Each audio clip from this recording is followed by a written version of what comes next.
Ma'am, கீழ்வாதம் அப்படின்னா என்ன? கீழ்வாதம்னா என்ன அப்படின்னு எங்களுக்கு சொல்லிட்டு, அது எத்தனை வகைப்படும் அப்படிங்கிறத பத்தியும் எங்களுக்கு விளக்கமா சொல்லுங்க மேம். இப்போ ஒரு வீடு கட்டுறதுக்கு எப்படி அஸ்திவாரம் ரொம்ப முக்கியமோ, அதே மாரி நம்மளோட மனித உடலுக்கு எலும்புன்றது ரொம்ப முக்கியம்.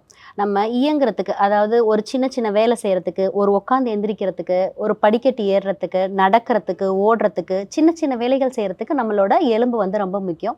அதே மாரி அந்த எலும்போட ஆரோக்கியமும் முக்கியம்.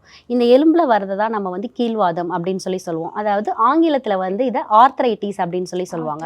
ஆர்த்ரைட்டிஸ்னா என்ன அப்படின்னு பார்த்தீங்கன்னா, எலும்புல ஏற்படுற சின்ன தாபிதம் அல்லது அலர்ச்சி அப்படின்னு சொல்லுவாங்க. இதை வந்து இன்ஃப்ளமேஷன் அப்படின்னு சொல்லலாம். அதாவது இதுக்கு வந்து நிறைய ரீசன்ஸ் இருக்கும் இந்த ஆர்த்ரைட்டிஸ் வர்றதுக்கு.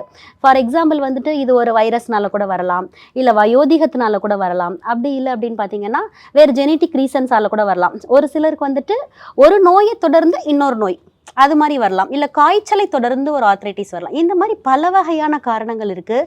அது மட்டும் இல்லாமல் இந்த ஆர்த்ரைட்டிஸில் பார்த்தீங்க அப்படின்னா நிறைய டைப்ஸும் இருக்குது. ஃபார் எக்ஸாம்பிள் பார்த்தீங்கன்னா ஆஸ்டியோ ஆர்த்ரைட்டிஸ்னு ஒரு டைப் இருக்குது, ருமட்டாய்டு ஆர்த்ரைட்டிஸ் அப்படின்னு டைப் இருக்குது. அதாவது ருமட்டாய்டு ஆர்த்ரைட்டிஸ் அப்படின்னா முடக்குவாதம், அதாவது முடக்கி போடுறது, கை கால்களை முடக்கி போடுற வாதத்தை தான் நம்ம வந்து முடக்குவாதம் அப்படின்னு சொல்லுவோம். இன்னொன்று பார்த்தீங்க அப்படின்னா சோரியாட்டிக் ஆர்த்ரைட்டிஸ்ன்னு சொல்லுவாங்க. இது ஒரு ரேர் டிசார்டர் தான், பட் ஆனால் சோரியாசி தொடர்ந்து வரக்கூடிய நோய், அதனால இந்த சோரியாட்டிக் ஆர்த்ரைட்டிஸ் அப்படின்னு சொல்லுவாங்க. இந்த மாதிரி நமக்கு வந்து ஆர்த்ரைட்டிஸ்ல நிறைய டைப்ஸ் இருக்கு. நோய் முதல் நாடி அது தணிக்கும் வாய்நாடி வாய்ப்பச்செயல் இறைவழி மருத்துவம் அதுவே எங்கள் மகத்துவம்.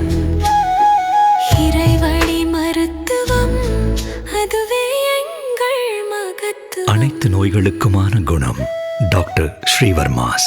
ஆரோக்கியமும் ஆன்மீகமும்.